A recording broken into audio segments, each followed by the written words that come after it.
தமிழக முதல்வர் C Joseph Vijay அவர்களுக்கு வழங்கப்பட்டிருக்கிற பாதுகாப்பு என்பது முன்னைய காலத்தில் பதவியில இருந்த தமிழகத்தினுடைய முதலமைச்சர்களுக்கு வழங்கப்படாத ஒரு அதிகபட்சமான பாதுகாப்பு தான் இது என்று சொல்லி இப்ப அதிகமாக பேசப்படுகிறது.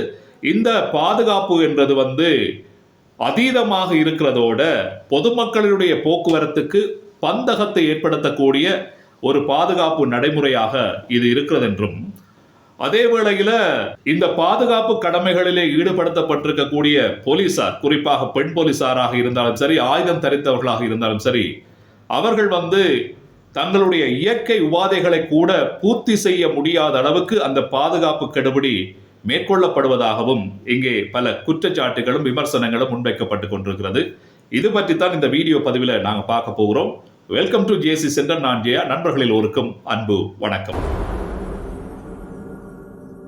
தமிழகத்தினுடைய முதலமைச்சராக சி ஜோசப் விஜய் அவர்கள் பதவிக்கு வந்ததற்கு பிறகு பல்வேறுபட்ட நல்ல திட்டங்களையும் நலனோன்பு திட்டங்களையும் தமிழகமே வியந்து பார்க்கக்கூடிய வகையிலும் பலர் மனம் திறந்து பாராட்டக்கூடிய வகையிலுமான பல திட்டங்களை முன்னெடுத்து வருகிறார். அதிலே இந்த போதை ஒழிப்பு, மது விலக்கு, மதுக்கடைகளை மூடுவது, 21 வயதுக்கு குறைவானவர்கள் மதுபானத்தை பாவிக்க கூடாது என்ற ஒரு சட்டத்தை கொண்டு வந்தது, பெண்களுக்கான நலனோன்பு திட்டங்கள், குறிப்பாக இந்த 1000 ரூபாய் பணத்தினை வைப்பு செய்தது, 2500 ரூபாயாக அதை மாற்றுவதற்கு மேற்கொள்ளப்படுகிற முயற்சிகள் என்று சொல்லி நிறைய விஷயங்களை சொல்லலாம்.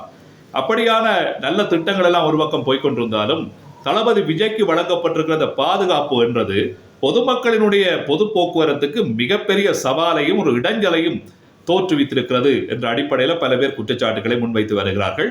முதல்ல அவருக்கான பாதுகாப்பு நடைமுறையை பார்த்தீங்கன்னு சொன்னால், தளபதி விஜய் இருக்கிறது, அவருடைய இல்லம் இருக்கிறது நீலாங்கரையில. தலைமைச் செயலகம் இருக்கிற இடத்துக்கு அவர் போறதாக இருந்தால் கிட்டத்தட்ட 17-18 கிலோமீட்டர் வரைக்கும் அவர் போகணும்.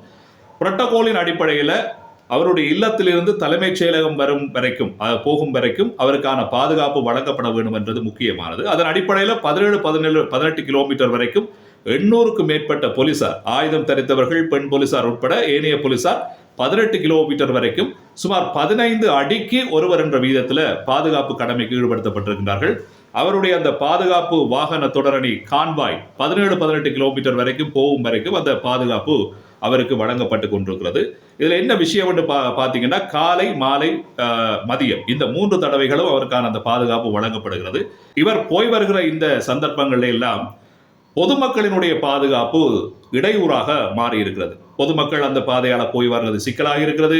வேலைக்கு போறவர்கள், தங்களுடைய அன்றாட தேவைகளுக்காக போய் வருகிறவர்கள், கூலி தொழிலாளர்கள், அதே போல அலுவலக பணியாளர்கள், மாணவர்கள் என்று சொல்லி எல்லாருமே அந்த பாதையால போய் வர்றது பெரிய சிரமமாக இருக்கிறது. பெரிய ஒரு போக்குவரத்து நெரிசல் கூட அங்க இடம்பெற்று வருகிறதாக சொல்லப்படுகிறது. இதனால பொதுமக்கள் இந்த போக்குவரத்து பிரச்சனையால கடும் விசனத்தை வெளிப்படுத்தி வருகிறார்கள். இதற்கு ஒரு மாற்று திட்டம், மாற்று ஒழுங்கு என்று மிக விரைவில் செய்யப்பட வேண்டும் என்பது மிக முக்கியமானது.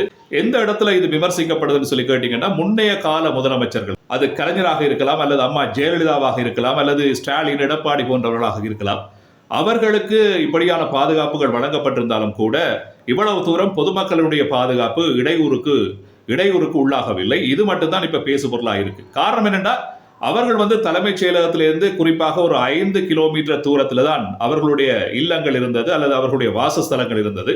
அதனால அந்த 5 கிலோமீட்டருக்கு மிக விரைவாக போய் சேர்ந்து விடக்கூடிய சந்தர்ப்பங்கள் இருந்தது.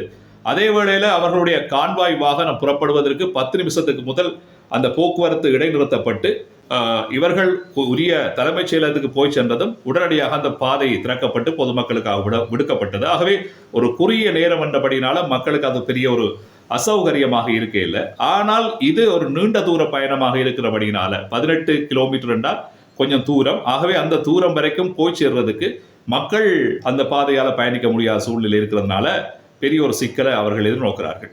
ஜெயலலிதா அவர்கள் பதவியில் இருந்த போது அவருக்கு ஒரு கடுமையான பாதுகாப்பு வழங்கப்பட்டது. காரணம் என்றால் அவர் தனக்கு உயிர் அச்சுறுத்தல் இருக்கிறது என்ற அடிப்படையில் தான் அந்த பாதுகாப்பு வழங்கப்பட்டது. அவருக்கும் இதே மாதிரியான ஒரு சூழல், போயஸ் கார்டன்ல இருந்து தலைமைச் செயலகம் போகும் வரைக்கும் ஒரு கடுமையான பாதுகாப்பு வழங்கப்பட்டது. ஆனாலும் அது கூட அவ்வளவு தூரத்துக்கு விமர்சிக்கப்படையில. காரணம் என்றால் அது குறுகிய தூரமாக இருந்தபடியினால. ஆனால் ஜெயலலிதா, ஜெயராம் அவர்களுக்கு வழங்கப்பட்ட பாதுகாப்பை விட 3 மடங்கு அதிகமான பாதுகாப்பு இப்ப தளபதி விஜய்க்கு வழங்கப்பட்டிருக்கிறது என்ற ஒரு குற்றச்சாட்டும் எழும்பி இருக்கிறது. பாத்தீங்கன்னா தெரியும், ஒரு 15 அடிக்கு ஒரு போலீசார் என்ற அடிப்படையிலும் அவ்வளவு கான்வாய் தொடரணியும் அவருக்கு பாதுகாப்பாக வழங்கப்பட்டிருக்கிறது. ஆகவே இது சம்பந்தப்பட்ட விடயங்கள் எல்லாம் வந்து இப்ப விமர்சனத்துக்கு உள்ளாகினதுல இந்த விடயம் முதலமைச்சர் அல்லது தளபதி விஜய் அவர்களுடைய காதுகளுக்கு போனதுல இப்ப உடனடியாக ஒரு மாற்று திட்டம் ஒன்றினை அதிரடியாக ரகசியமாக செய்து கொடுத்திருக்கிறார் தளபதி விஜய் அவர்கள். இனிமேல் தன்னுடைய வாகன தொடரடி அல்லது தான் பயணிக்கிற இந்த நேரங்களில் வந்து பொதுமக்களுக்கு போக்குவரத்து இடையூறு இருக்காது என்றதை அவர் உறுதிப்படுத்தி இருக்கிறார். அதே நேரத்தில் தலைமைச் செயலகத்துக்கு அண்மித்த பகுதி ஒன்றுக்கு தன்னுடைய இல்லத்தை மாற்றுவதற்கும் அவர் முயற்சி எடுத்திருக்கிறார். அது காலக்கிரமத்தில் கைகூடும். அதுவரைக்கும் ஒரு மாற்று போக்குவரத்து திட்டத்தை தளபதி அவர்கள் அறிமுகம் செய்து மக்களுக்கு எந்த விதமான இடையூறும் இல்லாமல் போக்குவரத்தில் ஈடுபடுவதற்கான உத்தரவை பிறப்பித்திருக்கிறார். ஆகவே தலைமைச் செயலகத்துக்கு அவருடைய இல்லம் மாறுமாக இருந்தால் இவ்வளவு தூரத்துக்கு போலீசார் ஈடுபடுத்தப்பட வேண்டிய தேவையும் இல்லை. அதே நேரம் பாதுகாப்பு கெடுபிடிகளும் இருக்க போறதில்லை, போக்குவரத்து நெரிசலும் இருக்க போறதில்லை. அதே நேரத்தில் போக்குவரத்துக்கான செலவினமும் நிச்சயமாக குறைக்கப்படும் என்பதுல மாற்று கருத்துக்கிடம் இல்லை. ஆகவே பொதுமக்களினுடைய கோரிக்கையையும் பொதுமக்கள் அடைகிற அந்த சிரமத்தையும் உடனடியாக தன்னுடைய சிறன் மேற்கொண்டு அதற்கான மாற்று திட்டத்தை ஒழுங்கு செய்து தளபதி விஜய் மக்களுக்கான சேவையை முன்னெடுத்து வரத இந்த செயற்பாட்டின் ஊடாகவும் நாங்கள் பார்க்கக்கூடியதாக இருக்கிறது. எனவே நண்பர்களே, இந்த வீடியோ பதிவு பிடிச்சிருந்தா லைக் பண்ணுங்க, சப்ஸ்கிரைப் பண்ணி சப்போர்ட் பண்ணுங்க. மற்றும் ஒரு வீடியோ பதிவு உங்களை சந்திக்கிறேன். அதுவரை நன்றி, வணக்கம்.